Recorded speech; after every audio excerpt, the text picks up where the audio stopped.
Halo, sore semua, salam sehat dan juga untuk kita semua. Nah, tadi kita dalam acara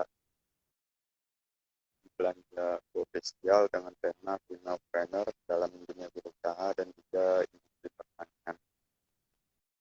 Nah, hari ini di tanggal 19 Maret 2023, acara ini merupakan live dan spesial dan juga tentunya menarik untuk khususnya dalam dunia wirausaha. Nah, ini sambil menunggu Kak Belanya join, Kak Belinda maksudnya.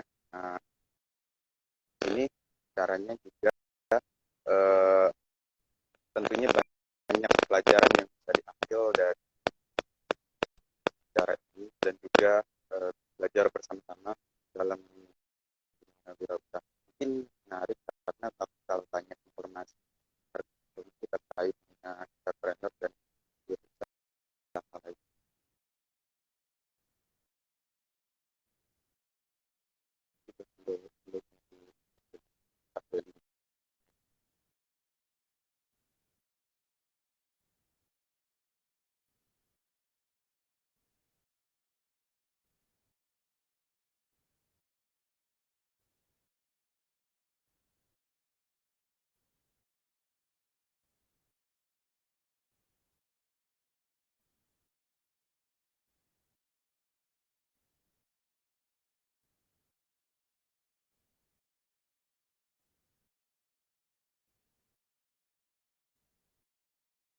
Oh iya, ini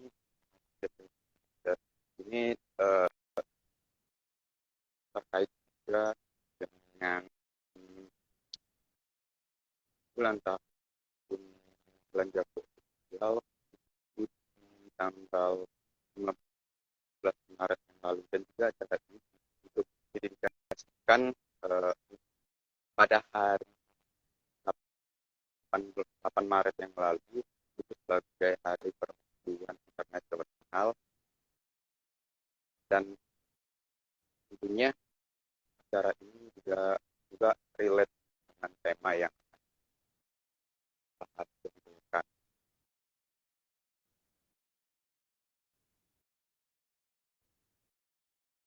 Acara ini semoga menarik dan juga bisa menjadikan belajar kalian sampai acara ini selesai.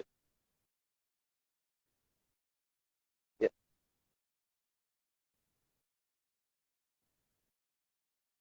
ini sambil nunggu Kak Belinda join, mungkin just to information untuk uh, tema kali ini yaitu female trainer dalam dunia wirausaha dan juga uh, industri pertanian.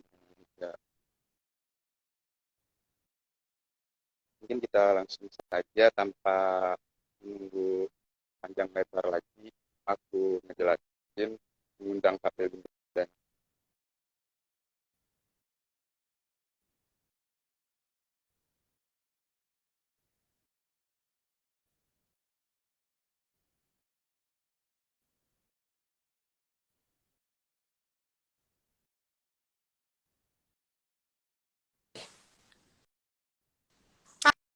Halo. halo ya, salam sehat Kak. Selamat datang di dalam acara kali ini. Nah, uh, untuk saat ini sesuai dengan tema pada sore hari ini yaitu femapreneur dalam dunia wirausaha dan juga industri pertanian, industri agri lainnya. Nah, mungkin sebelum untuk memulai acara ini, mungkin dari saya dulu untuk perkenalan ya Kak. Saya sendiri dengan aktif dari internalnya Belanja Sosial. Uh, saya memang dan belanja sorry dan belanja komersial merupakan sebuah wadah yang menghubungkan akses antara untuk entrepreneur yang membangun wirausaha dan juga bidang agri industri lainnya. Nah, mungkin uh, langsung saja saya lemparkan bolanya ke Kak Belinda untuk memperkenalkan dirinya siapa, dan langsung saja Pak, Kak, waktu dan tempat dipersilahkan. Oke, ini sifatnya talk show kan ya? Maksudnya nanti Iya, ada pertanyaan-pertanyaan diberikan kan? Ini aku perkenalan gitu ya ke iya, teman-teman. perkenalan dulu boleh Kak. Oke, halo teman-teman semua, terima kasih banyak sudah join. Perkenalkan aku Belinda, bisa dipanggil Bel. Sebenarnya kalau inovasi di bidang pertanian dulu aku sempat bikin namanya Teman Tani. Jadi waktu itu aku join program YSEALI dan dapat pendanaan. Dan saat itu aku ingin bantu petani-petani untuk lebih punya akses ke asuransi pertanian. Nah, tapi ya sembari itu tuh cukup banyak lah untuk riset-riset soal entrepreneurship di bidang agriculture tuh seperti apa, industri pertanian tuh seperti apa gitu.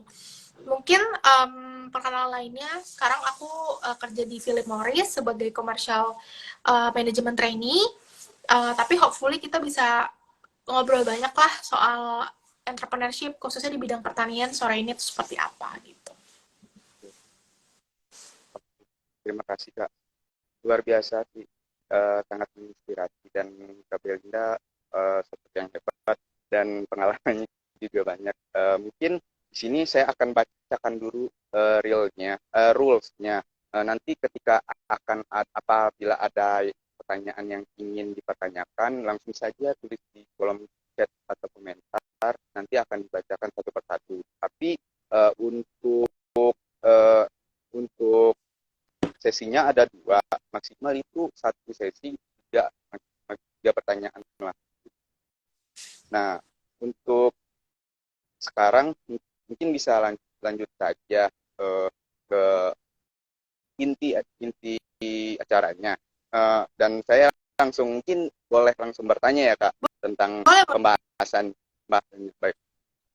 Yang pertama mungkin uh, dalam dunia wirausaha nih kan, apalagi khususnya di sebagian wanita, sesuai dengan temanya female trainer, yaitu wanita itu bagaimana bisa, atau ibu rumah tangga membagi waktu nih untuk dapat merintis dan menjalankan usahanya, karena tanggung jawab. Nah, karena satu sisi tanggung jawabnya sebagai seorang ibu dan juga seorang seorang YRT itu untuk membagi waktu mengurus rumah tangga dan juga mengurus usaha itu gimana tuh Kak menurut Kakak? Oke, thank you pertanyaannya. Honestly aku juga belum relate ya, karena aku mungkin Oh, oke, oke, oke. belum belum di posisi itu. Cuman menurut aku Hmm, itu saya tuh balik lagi tuh pilihan ya. Maksudnya kalau memang oke. satu fokus yang dipilih silahkan, tapi kalau misalnya memang bisa menjalani dua-duanya secara optimum ya silahkan juga gitu. Karena nggak ada yang lebih baik antara yang pilih dua atau yang pilih satu, kayak lebih suara. Oh gitu Iya, tadi. Uh-uh. mungkin sinyal ya. Ya, Oh, oke.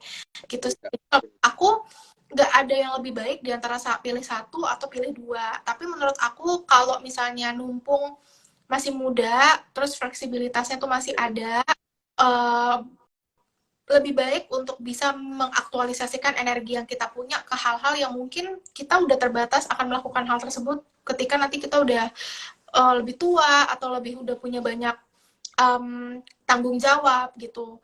Karena kan sebenarnya tantangan jadi pengusaha gitu ya, entrepreneur, khususnya untuk perempuan, itu kan sebenarnya bukan cuman ketika dia berumah tangga gitu.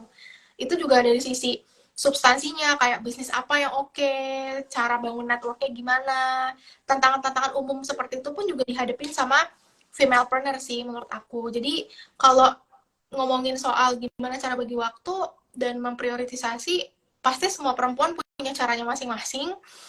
Kalau emang pun nggak bisa bagi waktu, ya is okay, fokus dulu sama satu. Nanti ketika ada waktu lagi, fokus sama yang lainnya. Selain satu-satu dulu, daripada kayak semuanya diselesain, tapi hasilnya nggak ada yang optimal gitu. Kalau menurut aku kayak gitu sih. Oke. Menarik, menarik sih untuk pembahasannya.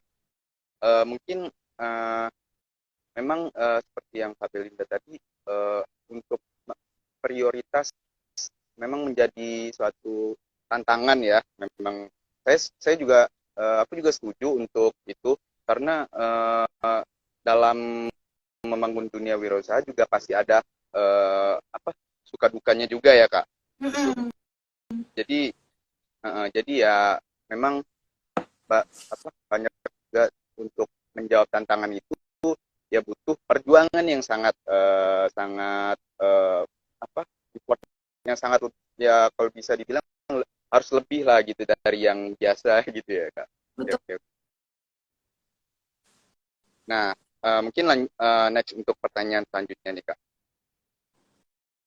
Gimana sih untuk pengaruh iklan di sosial media dalam dunia wirausaha agar konten mereka bisa viral gitu dalam dunia wirausaha?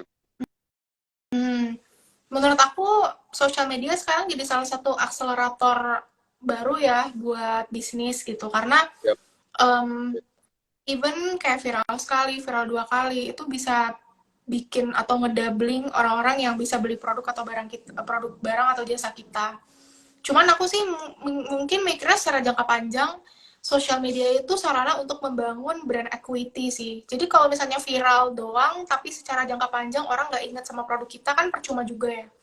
Jadi mendingan kayak step pelan-pelan, equity dari brandnya terbangun, lama-lama orang-orang tuh akan tetap loyal sama produk barang atau jasa kita.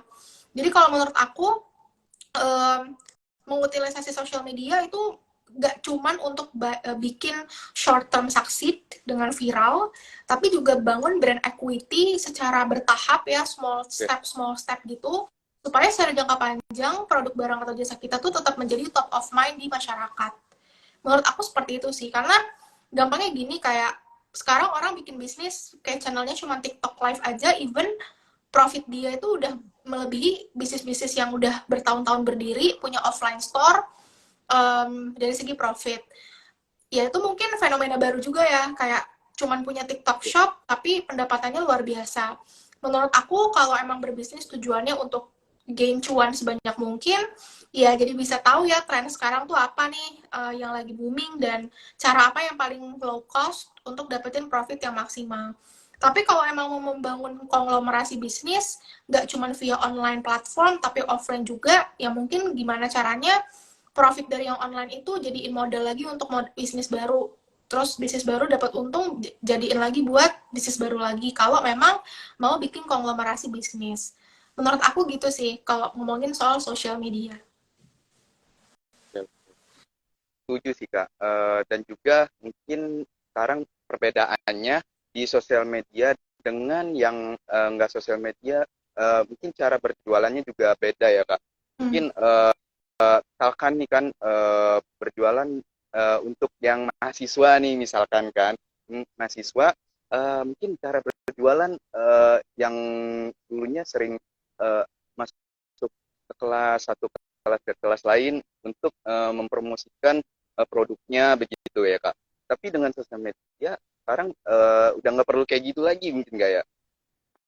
Betul. Hanya Maksud aku hanya dengan channel offline ya gimana? atau ya maksudnya channel distribusi. Sekarang kan kalau kamu via online, bisnis via online itu kan yang paling utama adalah channel distribusi barangnya gimana kan.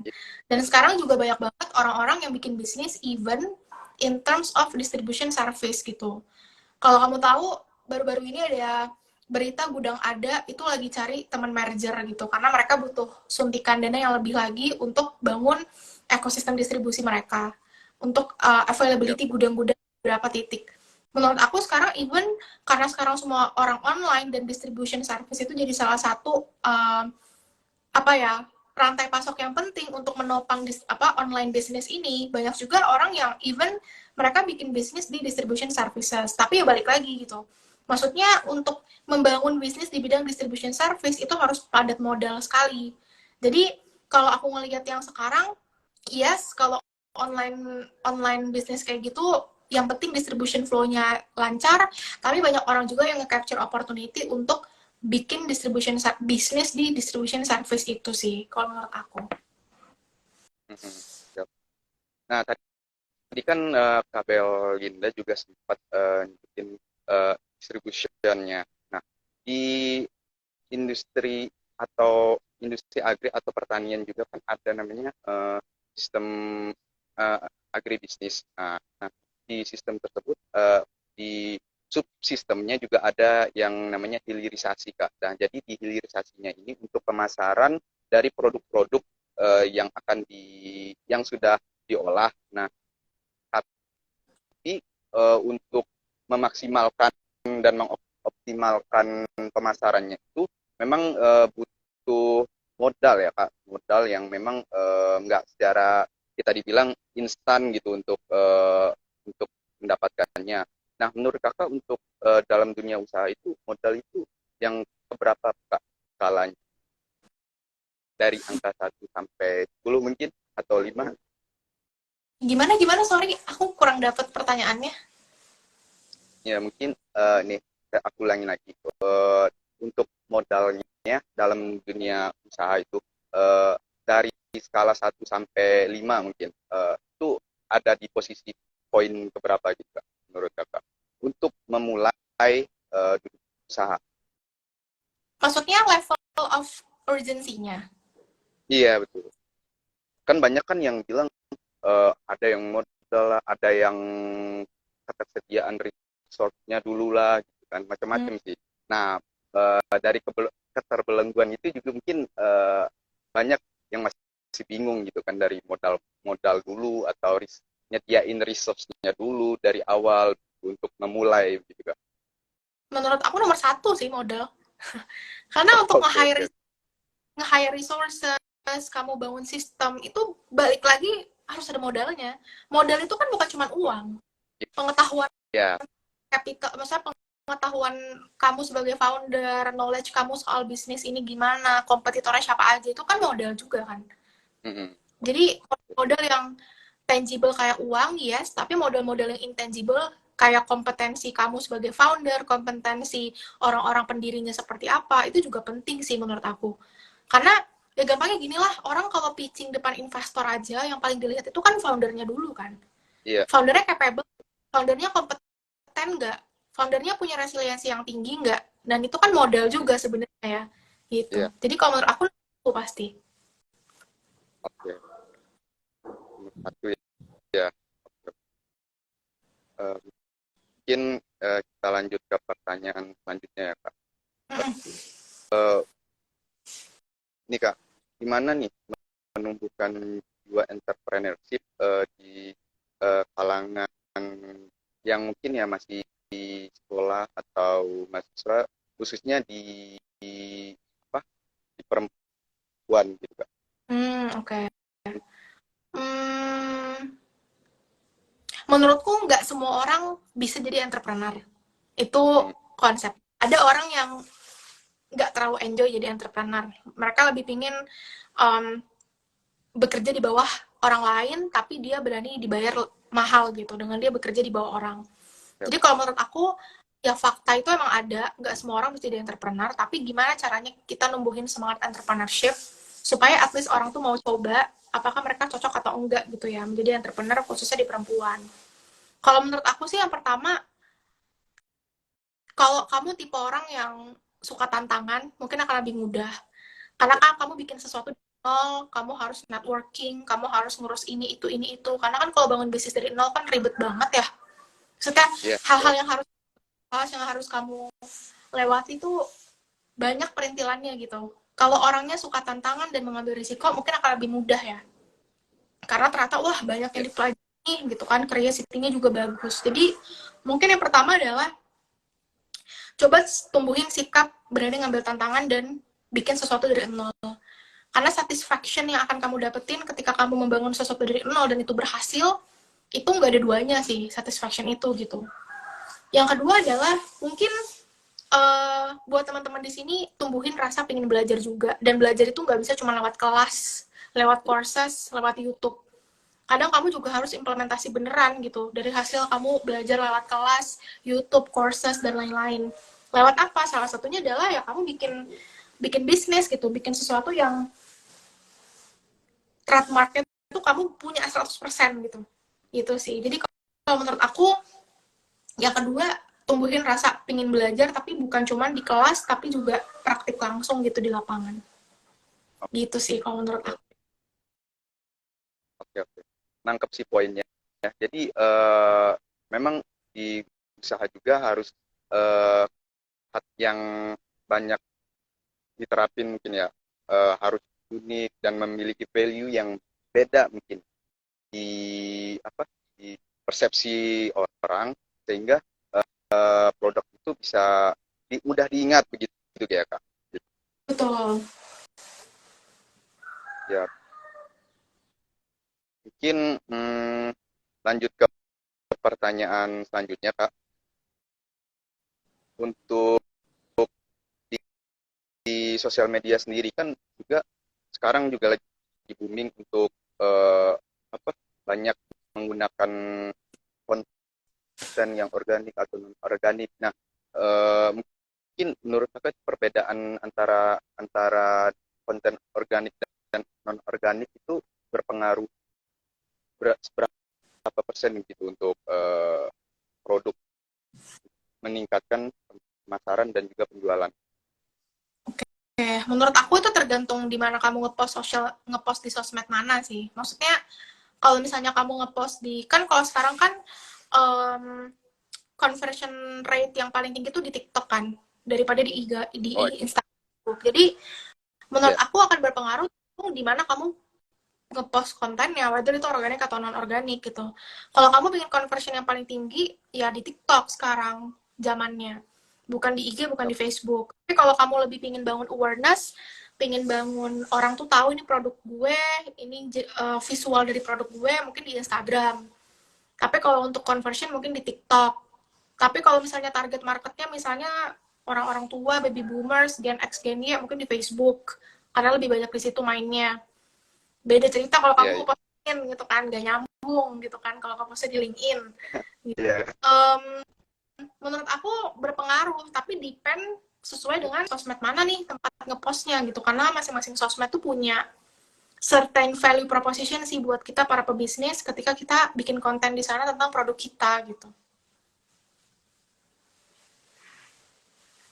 Oke, jadi memang harus nyesuaiin juga dengan target market sendiri ya kak, dari produknya itu ya kak. Hmm. Oke, oke, oke. Menarik sih, menarik. Mungkin saya juga ada pernah apa, lihat ya, mungkin algoritma di Instagram itu juga beda ya kak di TikTok gitu kan. Mungkin di Instagram untuk jam-jam tertentu kayak jam operasional kerja atau jam-jam eh, lainnya yang nggak sibuk gitu kan, mungkin trafficnya berbeda ya kak dengan di TikTok gitu kan, karena orang yang mantengin sosial media nih untuk mungkin mencari produk yang mereka ingin beli. Nah juga mungkin di kayak di marketplace kak, marketplace yang kayak Shopee, juga marketplace kayak Tokopedia kan mungkin juga mungkin salah satu kompetitor yang memiliki pangsa pasar di Indonesia tentunya kak ya, yang yang memang bersaing dengan Instagram dan TikTok Shop juga ya. Mungkin memang salah satu apa namanya